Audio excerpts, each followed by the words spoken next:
வானவில்லின் நூல் எடுத்து சேலை ஒண்ணு நான் கொடுப்பேன். வானவரின் தேரெடுத்து வாசல் வழி நான் வருவேன்.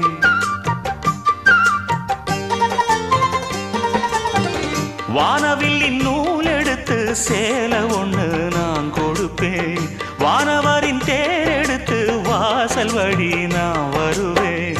அம்மாடி சின்ன பொண்ணு உன்னை எண்ணி வாடுறேண்டி. ஆத்தாடி கோபம் இல்ல அத்தா மகன் பாடுறேண்டி. எம்மானே என்ன கோபம் சொல்லு, என்ன பிடிக்கலையா? இருக்கஞ்செடியோரம் இருக்கி பிடிச்ச எம்மானே, உருகுன்னைய போல உருகி தவிச்சேனே நானே. இருக்கஞ்செடியோரம் இருக்கி பிடிச்ச எம்மானே, உருகுன்னைய போல உருகி தவிச்சேனே நானே.